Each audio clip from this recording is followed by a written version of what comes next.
કુદરતી સૌંદર્ય ધરાવતો નર્મદા જિલ્લો દિવાળી વેકેશનમાં પ્રવાસીઓ માટે હોટ ફેવરિટ રહ્યો છે। છેલ્લા 5 દિવસમાં સ્ટેચ્યુ ઓફ યુનિટીની 2 લાખથી વધુ પ્રવાસીઓ મુલાકાત લીધી છે। સ્ટેચ્યુ ઓફ યુનિટી પર રોજના 40,000 પ્રવાસીઓ આવી રહ્યા છે। વ્યુઇંગ ગેલેરીમાં 5,000, જંગલ સફારી પાર્કમાં રોજના 10,000, ચિલ્ડ્રન પાર્કમાં રોજના 5,000 પ્રવાસીઓ આવી રહ્યા છે।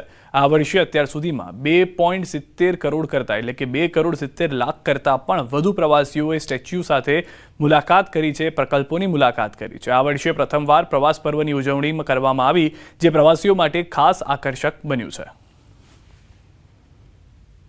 ઘણી સરસ છે અને એકવાર આવીને એટલે બીજી વાર તો આવવાનું મન થાય એવી જ વસ્તુ છે, તો ઘણી સરસ છે।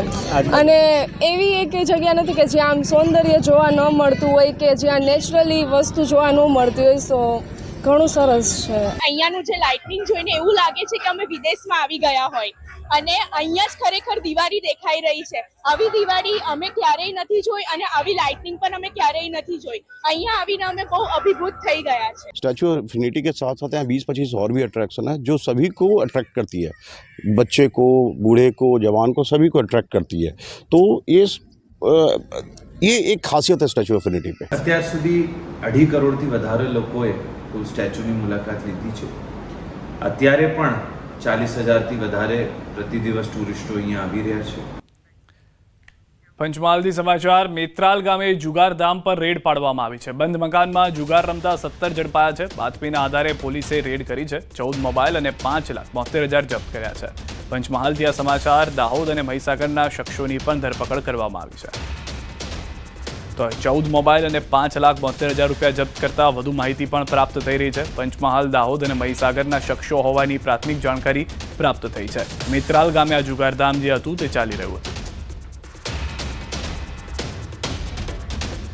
સુરતથી સમાચાર। ઉધના પોલીસે 11 જુગારીઓની અટકાયત કરી છે। 2 અલગ અલગ સ્થળો પર પોલીસના દરોડા। ઉધના નહેરુનગર ઝુંપડપટ્ટીમાં દરોડા। ઉધનાના લુહાર ફળિયામાં પણ પોલીસની રેડ। પોલીસે 67,000થી મત્તા જે છે તેને જપ્ત કરી હોવાની પણ જાણકારી મળી રહી છે।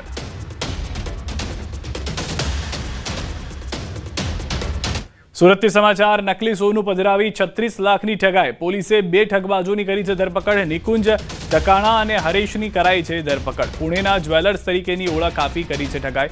સોનાના નકલી બિસ્કિટ આપી છેતરપિંડી આચરી। 36 લાખનું 22 કેરેટ સોનું લઈને ફરાર થઈ ગયા હતા। મહારાષ્ટ્ર, રાજસ્થાનમાં પણ કરી ચૂક્યા છે ઠગાઈ।